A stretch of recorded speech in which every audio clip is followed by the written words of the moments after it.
The stars above Earth glowed with an unusual brilliance that Tuesday night their light seemed to pulse in an otherworldly rhythm.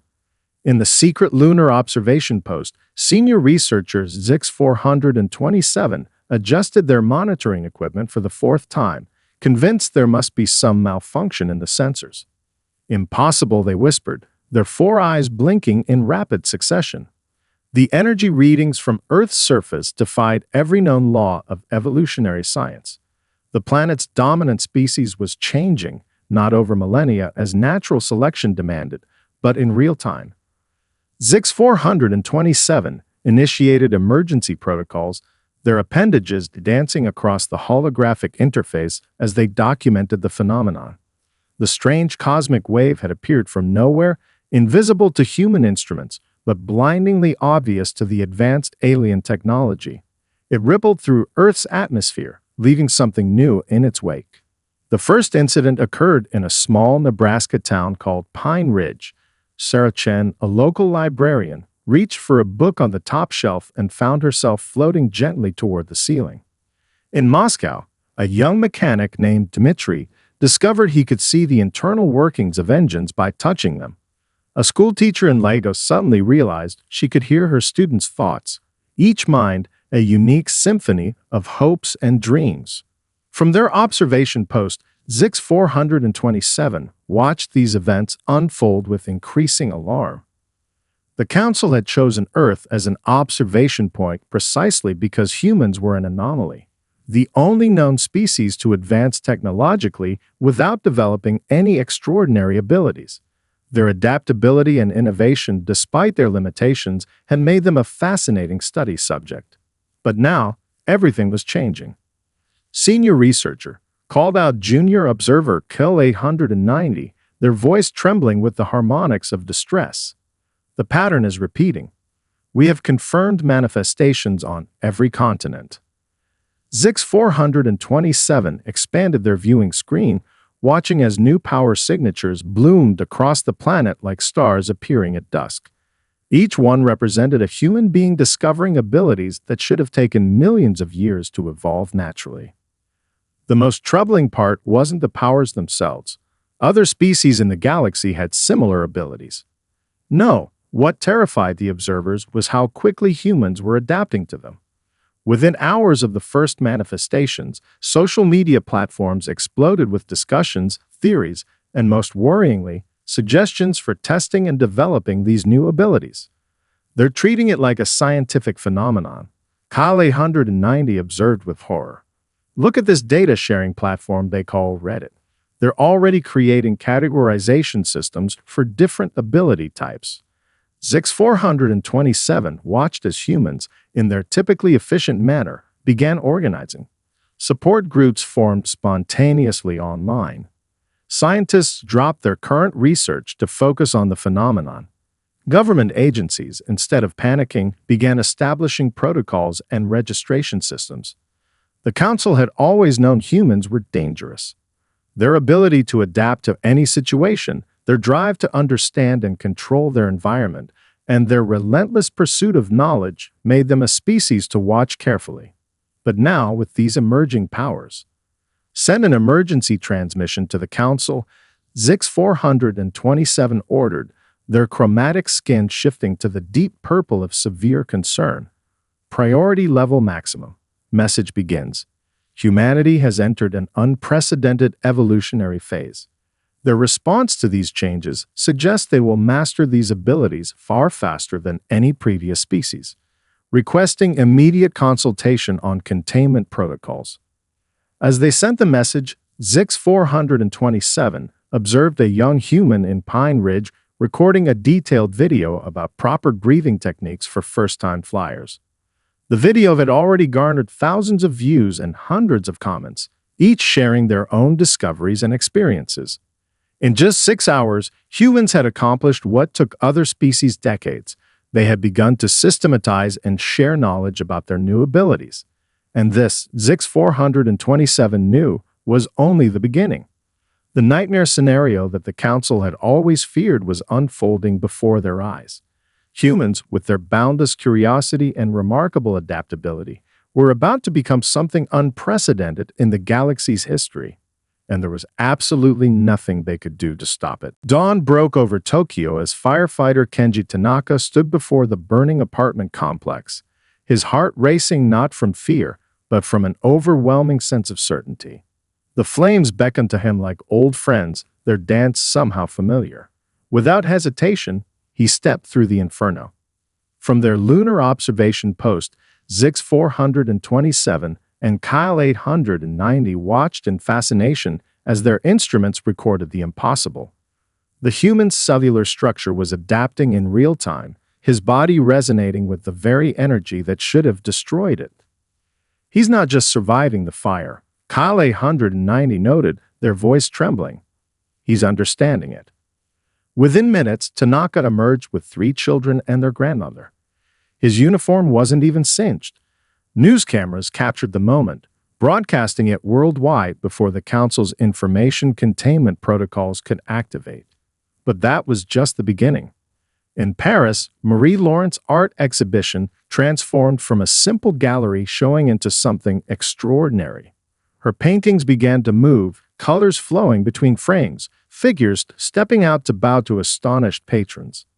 The young artist stood in the center, her eyes glowing with golden light as she conducted her masterpieces like an orchestra.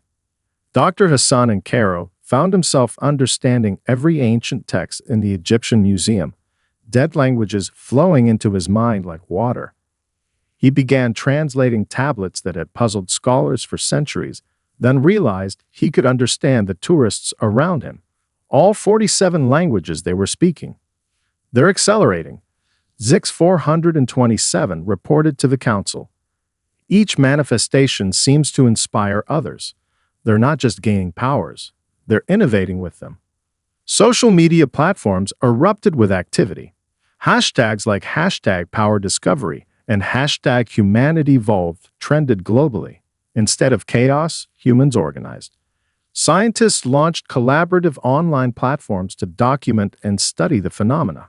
Medical professionals shared protocols for helping newly empowered individuals. Universities announced emergency symposiums. In Melbourne, a quantum physicist discovered she could visualize subatomic particles. Her team immediately began documenting her observations, correlating them with existing theories. 3 hours later, a research group in Berkeley confirmed similar findings through another powered individual. This is unprecedented, Kyle 890 whispered, watching the data streams. They're using the scientific method to understand their own evolution as it happens. The pattern repeated across the globe. A construction worker in Buenos Aires developed the ability to reshape metal with a touch, and within hours was collaborating with structural engineers to develop new building techniques. A farmer in Kenya who could sense water tables began working with geological survey teams to help drought-stricken regions. What terrified the alien observers wasn't just the powers themselves, it was humanity's methodical approach to understanding and applying them. Look at this, Zix 427 indicated a new data stream. They're creating standardized testing protocols. They're peer-reviewing each other's power discoveries. They've even started mapping genetic markers. The Council's worst fears were materializing. Other species who developed abilities took generations to master them, treating them as divine gifts or mystical forces. Humans approached them like any other natural phenomena, something to be studied, understood, and improved upon. A notification flashed across their screens. In Switzerland, CERN had already modified their existing experiments to study the energy patterns of powered individuals. In Japan, research teams were correlating power manifestations with astronomical data. The global scientific community had mobilized with stunning efficiency. Send an update to the Council, Zix 427 ordered, their skin shifting through worry colors. Humanity's response exceeds all projected models. They're not just accepting these changes, they're optimizing them. At this rate of development, they didn't finish the sentence. They didn't need to. The implications were clear. Humanity wasn't just growing stronger.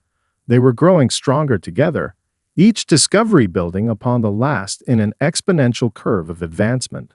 And somewhere in that curve, the observers knew humanity would surpass everything the galaxy thought possible. Junior Observer Kill 890 made their decision at precisely 3:47 a.m. Earth time. The young alien had watched humanity's exponential growth for 72 hours straight, their mental state deteriorating with each new breakthrough humans achieved. When a group of powered individuals in Singapore developed a theoretical framework for their abilities that aligned perfectly with the Council's own understanding of cosmic energy, Kill 890 broke. "We have to stop hiding," they announced, fingers already dancing across the emergency protocols terminal. "They're going to discover us anyway. We should guide them." Senior researchers ZX-427 rushed across the observation deck, all four arms reaching to stop their junior colleague. "The protocols exist for a reason. We can't." But it was too late. The message had been sent, appearing simultaneously on the secure servers of 12 major governments. The carefully crafted first contact protocols, developed over centuries of observation, were now nothing more than theoretical exercises. What happened next stunned both observers. Instead of panic or chaos, the human governments responded with precisely worded diplomatic messages, each one written in perfect galactic standard, each one requesting a meeting in Geneva, each one marked as Expected First Contact Response Protocol version 7.3. The ZX-427's chromatic skin shifted through patterns of disbelief. They already had protocols in place for this. The Geneva meeting was scheduled for 12 hours later. As the alien observers prepared to face the consequences of their exposure, they discovered humans had already prepared the venue.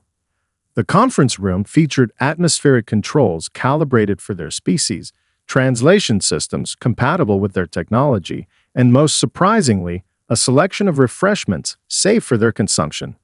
"Welcome to Earth," the Secretary General greeted them, showing no surprise at their appearance. "We've been looking forward to this meeting, though we expected it might take another decade or so." The aliens discovered that humanity had been preparing for first contact since they first reached space. Every major government had departments dedicated to extraterrestrial relations. Universities offered degrees in xenodiplomacy. They even had contingency plans for various first contact scenarios, including the discovery of hidden observation posts. "We would like to propose a collaborative approach," the Chinese representative stated, sliding forward a tablet containing a comprehensive proposal. "We understand your concerns about our rapid development. We're prepared to share all our data about power manifestation in exchange for technical and cultural exchange."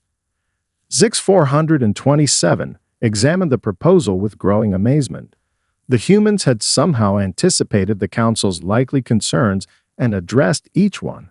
They proposed safety measures that even the Council hadn't considered. They included ethical frameworks for power regulation that could be adapted for galactic standards. "There's something else you should know," the Indian scientific advisor added, pulling up a holographic display that matched the aliens' technology in sophistication. "We've detected similar energy signatures beginning to manifest in other species across the galaxy. We believe this is a natural evolutionary phase, and we'd like to help prepare the galactic community for the transition." Kyle 890, the junior observer whose protocol breach had started this all, suddenly understood. Their mistake had actually prevented a far greater crisis. If humans had made first contact after fully mastering their abilities, after solving the fundamental mysteries of cosmic energy that the Council had studied for millennia. "We accept your proposal," ZX-427 announced, their skin settling into the formal patterns of diplomatic engagement. They realized that fighting humanity's development was like trying to stop a star from shining. Better to work together, to guide and learn from each other. As the meeting concluded, the Brazilian representative approached them with a warm smile. "Would you like to observe some power training sessions? Our researchers have questions about similar phenomena in other species that you might help explain." And just like that, the nightmare scenario the Council had feared transformed into something entirely unexpected: hope.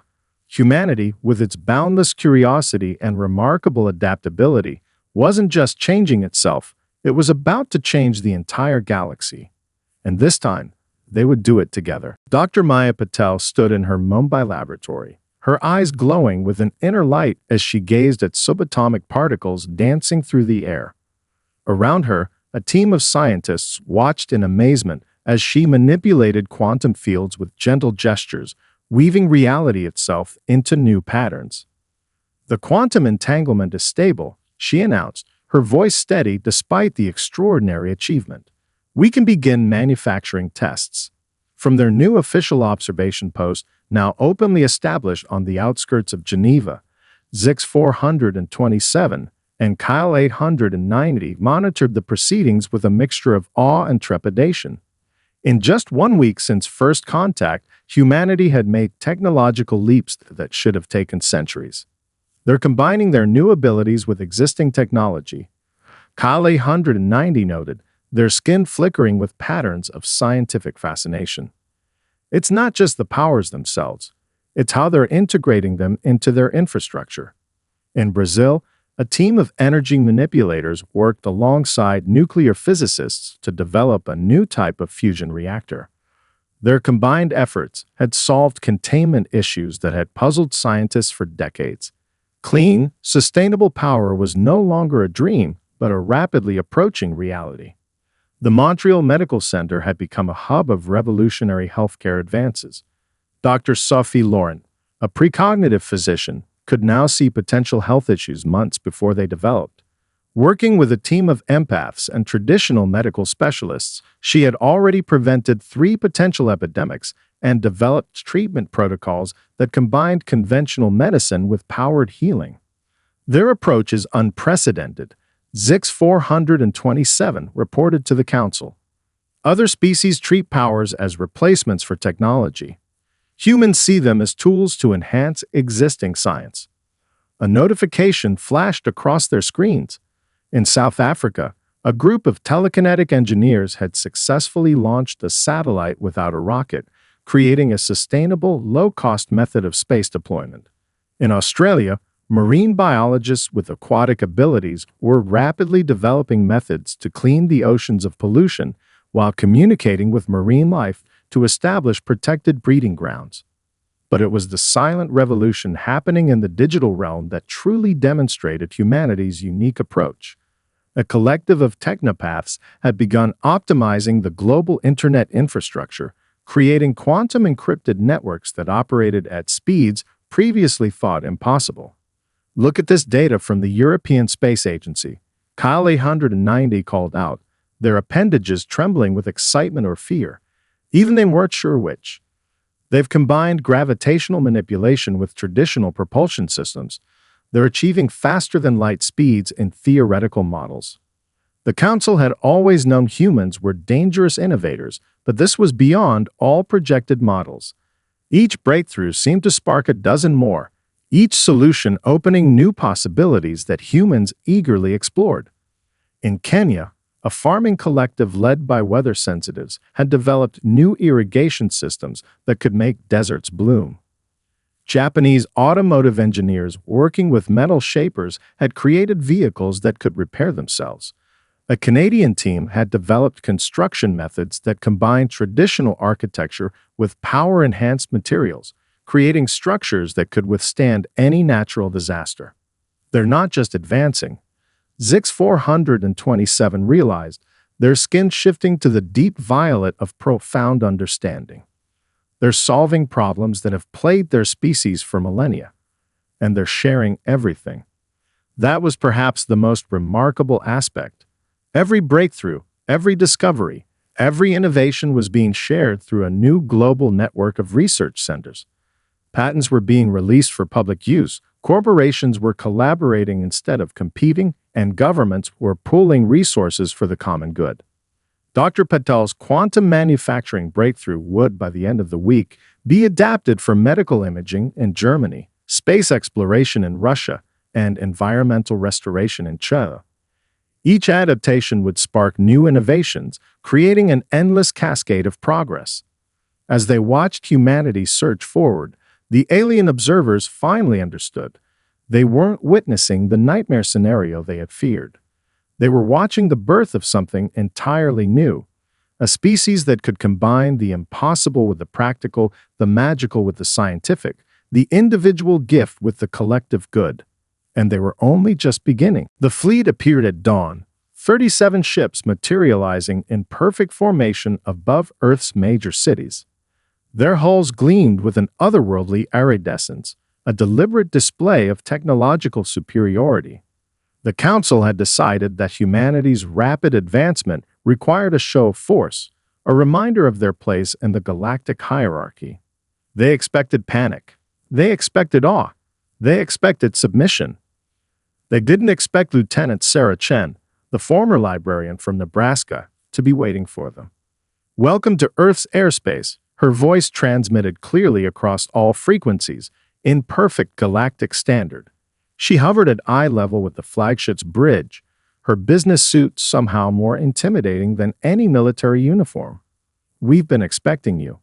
Please follow me to your designated diplomatic reception area." From their observation post, Zix 427 watched in horror as their carefully planned show of force transformed into something entirely unexpected. Humans with flight abilities had already taken up escort positions around each ship, their movements suggesting well-practiced formations. "This is impossible," Kyle 890 whispered. The response time. They knew we were coming. The answer came from Dr. Laurent in Montreal, her precognitive abilities having evolved far beyond medical applications. "We saw several possible first contact scenarios. This was one of them. We've been running drills for months." Around each ship, a sophisticated dance unfolded. Energy wielders maintained protective barriers, not against the alien vessels, but to protect nearby buildings from any potential technological interference. Telepaths established clear communication channels, their abilities translating complex concepts faster than any artificial system. "Your ships are impressive," Chen commented diplomatically as she led the fleet toward a massive landing facility that hadn't existed a week ago. "Though you might want to adjust your port-side phase converters. They're running slightly out of sync." The flagship's captain, a veteran of a dozen first contact scenarios, felt a chill run through their central nervous system. The human shouldn't have been able to detect that subtle malfunction, let alone understand its implications. On the ground, an equally choreographed response was unfolding. Medical teams with healing abilities stood ready, though their casual postures suggested they didn't expect to be needed. Scientists with various analytical powers had already begun studying the alien ships, their excited discussions focusing on potential technological exchanges rather than military applications. "We've prepared a comprehensive cultural exchange program," announced Dr. Hassan, the linguist from Cairo, now fluent in over 300 languages, including 12 alien dialects he'd never encountered before. "We're particularly interested in discussing your ship's propulsion systems. We have some suggestions for improving their efficiency." The Council fleet's commanding officer, watching humans casually demonstrate capabilities that should have taken centuries to develop, made a decision that would later be studied in galactic military academies. They powered down their weapons systems. It wasn't surrender, it was recognition of an essential truth. Any species that could coordinate a response this sophisticated, this quickly, was not one to be intimidated by mere shows of force. "A wise choice," Chen commented, her smile somehow both diplomatic and knowing. "Now shall we discuss cultural exchange over tea? We've prepared refreshments suitable for all known galactic species, including a few the Council hasn't officially discovered yet." In the observation post, Zix 427 began composing their report to the Council. How could they explain that humanity had transformed their attempted show of force into a diplomatic opportunity? That Earth's defenders had turned a potential confrontation into a masterclass in interstellar relations. "They're not just powerful," Kyle 890 observed, watching humans guide the alien ships to landing pads with the precision of a ballet. They're prepared. They're coordinated. They're human. Zix 427 completed the thought, their skin shifting to the deep blue of profound respect. And we need to stop thinking of that as a limitation. As the sun set over the impromptu diplomatic summit that had replaced their planned display of military might, the Council fleet's commanders found themselves in an unprecedented situation, learning from the very species they had come to intimidate. And somewhere in orbit, Sarah Chen smiled, already planning the next phase of humanity's introduction to the galactic community. Morning rush hour in Singapore had transformed into something that would have seemed magical just months ago. Floating platforms carried commuters through gracefully choreographed air lanes, while teleporters stepped through designated arrival points, their movements coordinated by an advanced AI traffic system. From their expanded observation post, now a prominent feature of the Geneva skyline, Zix 427 and Kyle 890 watched humanity reshape their world with breathtaking creativity. They've turned their cities into living art, Kyle 890 marveled, observing as a team of environmental shapers in Central Park created a new type of interactive ecosystem. Trees responded to human emotions, their leaves shifting colors to match the collective mood of passing crowds. Flowers bloomed in synchronized patterns, creating natural light shows at sunset. The integration of powers into daily life had been surprisingly seamless. Insurance companies now employed precognitives to prevent accidents before they happened. Construction crews included matter shapers who could repair infrastructure with a touch. Even coffee shops had adapted, with empaths serving drinks that perfectly matched their customers' emotional needs. Look at their education system. Zix 427 directed their colleagues' attention to an elementary school in Tokyo. Inside, a teacher with knowledge-sharing abilities helped young students understand complex physics concepts through direct mental connection, while another teacher with energy-sensing powers helped children safely discover and control their own emerging abilities. Universities had undergone their own revolution. The Massachusetts Institute of Technology had opened its Department of Powered Physics, where students learned to combine traditional scientific principles with their newfound abilities. Stanford's medical school now offered courses in empathic healing and genetic optimization. Oxford had established the world's first institute for parahuman social studies. But it wasn't just the institutional changes that fascinated the alien observers. It was the small, everyday adaptations that truly showcased humanity's creativity. In Mumbai, a street food vendor used his temperature control abilities to serve every dish at the perfect heat, while his precognitive daughter prepared orders before customers even arrived. A Paris fashion designer with matter manipulation powers created clothes that could adapt to their wearers' needs and moods. In Rio de Janeiro, powered artists collaborated to create public installations that responded to the city's emotional energy. They're not just adapting their world, Kyle 890 noted, their skin shimmering with patterns of wonder. They're enhancing it while preserving what makes it uniquely human. The entertainment industry had exploded with innovation. Circus performers in Montreal incorporated flight and telekinesis into their acts, while maintaining the traditional elements of human acrobatic skill. Broadway shows featured sets that transformed in real time, yet still relied on the emotional power of human performance. Sports leagues had created new divisions that showcased both powered and traditional athletics, celebrating both forms of human achievement. Even the way humans relaxed had evolved. Meditation gardens in Kyoto now featured floating islands where visitors could practice aerial yoga. Beaches in Australia had designated zones for underwater breathing enthusiasts who communicated with marine life. Mountain retreats in Switzerland offered gravity-free meditation sessions. Their architecture is particularly fascinating, Zix 427 observed, studying the blueprints for a new type of building in Dubai. The structure would use no traditional support systems, instead relying on a network of gravity manipulators to create spaces that defied conventional physics while remaining perfectly safe and stable. Transportation had perhaps seen the most practical changes. Besides the obvious additions of flying and teleporting commuters, traditional vehicles had been enhanced by technopaths to operate with perfect efficiency. Traffic accidents had become nearly extinct thanks to a combination of precognitive traffic controllers and vehicles that could instinctively avoid collisions. The Council had worried that powers would make humans forget their technological roots. Instead, humanity had created a perfect synthesis of both worlds.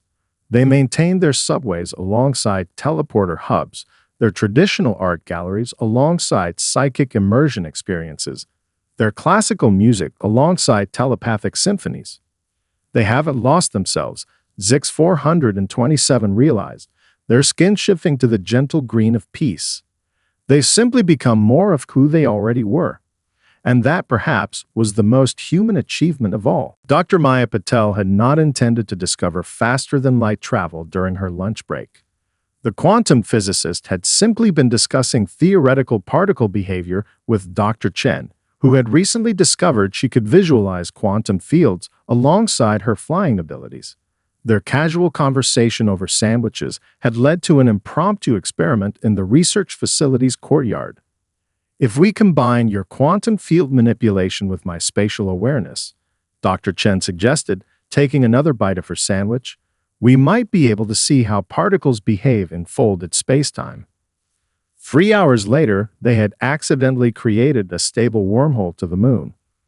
Well, Dr. Patel said, staring through the shimmering portal at the lunar surface, I suppose we should inform the proper authorities.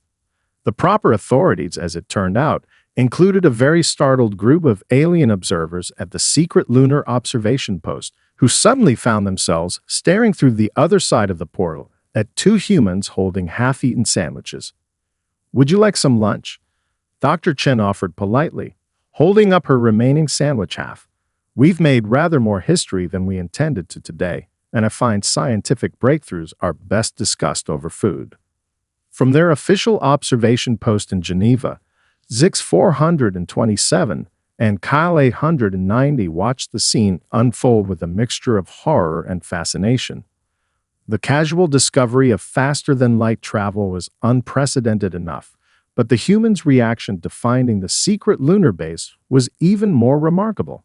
Instead of surprise or alarm, the humans had immediately shifted into what they called impromptu diplomatic mode. Within an hour, the lunar observation post had transformed into an impromptu conference center. Someone had even managed to teleport in appropriate refreshments and a selection of Earth's finest teas. We've been meaning to discuss some improvements to your long-range sensors anyway, Dr. Patel mentioned casually to the stunned lunar observers while setting up a holographic presentation she had somehow prepared in minutes. Your quantum field detection algorithms could use some updating. The Council's emergency response team arrived to find not chaos or security breaches, but a fully organized scientific symposium.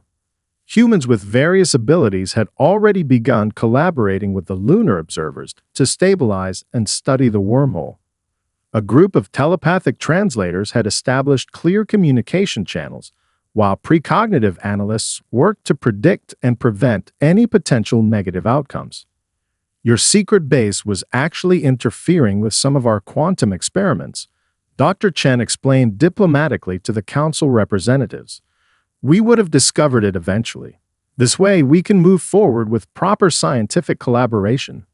The humans had even prepared preliminary diplomatic proposals, complete with suggested protocols for joint space exploration and cultural exchange programs. Someone had thought to include a section on integrating human quantum transportation technology with existing galactic transportation networks. We took the liberty of drafting some initial safety guidelines, a junior researcher mentioned, distributing tablets containing detailed technical specifications. We thought it might help streamline the regulatory process. In the Geneva observation post, Zix 427 skins cycled through patterns of disbelief. They accidentally discover faster-than-light travel, immediately grasp its implications, and somehow turn it into a diplomatic opportunity. With refreshments, Kyle 890 added, noting that someone had even thought to provide proper atmospheric conditions for various alien physiologies in the hastily organized conference space. The most remarkable part wasn't just the discovery itself, but how quickly humans had adapted to its implications. Within hours, universities worldwide had begun establishing departments for quantum transportation studies. Engineering firms were already drafting proposals for standardized wormhole terminals. Someone had even started a discussion about proper etiquette for interstellar portal travel. As the impromptu lunar conference extended into its fifth hour, complete with working groups and scheduled follow-up sessions, the council representatives found themselves facing an uncomfortable truth. Humanity had turned their greatest security breach into their most successful first contact scenario. And they had done it all without dropping their sandwiches. The Galactic Council's Grand Chamber had never seen anything quite like the human delegation. They arrived through their own quantum portal, a technology they had somehow standardized and made commercially viable in just 3 months. Their delegation included both powered and non-powered individuals, a deliberate choice that spoke volumes about human values. "We believe integration is the key to sustainable progress," Dr. Maya Patel explained to the assembled representatives of 500 species. Her quantum field manipulation abilities let her create stunning visual aids that danced through the chamber. Powers aren't replacements for technology or traditional skills. They're tools that enhance what we already have. From their new positions as Earth's official liaison team, Zix 427 and Kyle 890 watched their former research subjects reshape galactic society with the same casual efficiency they apply to everything else. The first signs of change had already begun appearing throughout the galaxy. A group of Centaurian scholars had developed telepathic abilities after studying human brainwave patterns. A cluster of Proximate energy beings had discovered they could manipulate quantum fields after attending a workshop at the new Galactic Exchange Academy in New Delhi.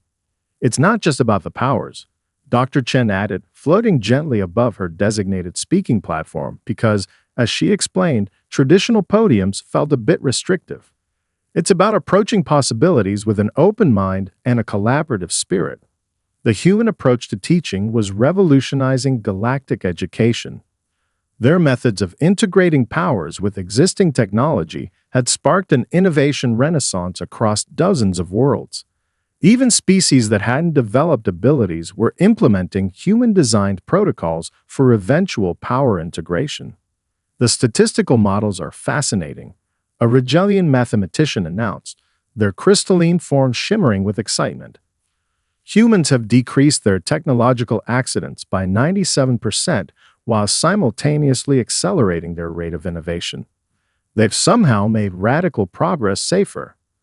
The chamber's attention shifted to a holographic display showing Earth's transformed cities. Floating gardens merged seamlessly with traditional architecture. Quantum transportation hubs operated alongside conventional subway stations. Power-enhanced art installations complemented classical museums. But it was the new Galactic Exchange Academy that best exemplified humanity's influence. Located in what had once been a regular university campus, it now hosted students from across the galaxy. Powered humans taught alongside alien scientists, combining traditional knowledge with new capabilities in ways that pushed the boundaries of possibility.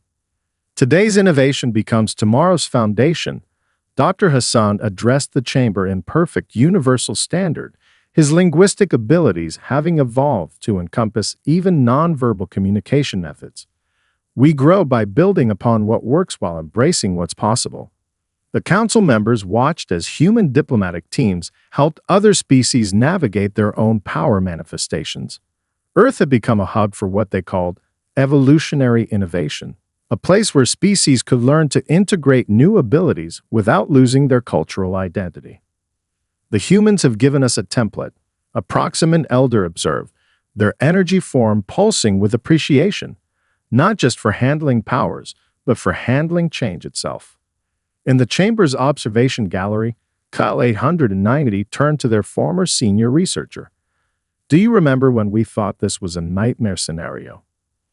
Zix 427's skin shifted through patterns of amusement and wonder. We were worried they would lose their humanity. Instead, they've helped the galaxy find its own version of human adaptability. The session concluded with an unexpected announcement. Several council species have begun showing signs of power manifestation. Rather than panic, they simply enrolled in human-designed integration programs. The nightmare scenario had transformed into a galaxy-wide renaissance. As the chamber adjourned, Dr. Patel headed to her next appointment, a quantum physics seminar where she would teach both humans and aliens how to safely manipulate the fabric of space-time. Dr. Chen flew off to help coordinate traffic patterns for the increasing number of flying species visiting Earth. Dr. Hassan began organizing translation protocols for newly emerging telepathic communications. And in their quiet corner of the chamber, Earth's former observers watched humanity do what it had always done best: take the impossible, make it practical, and teach others to do the same.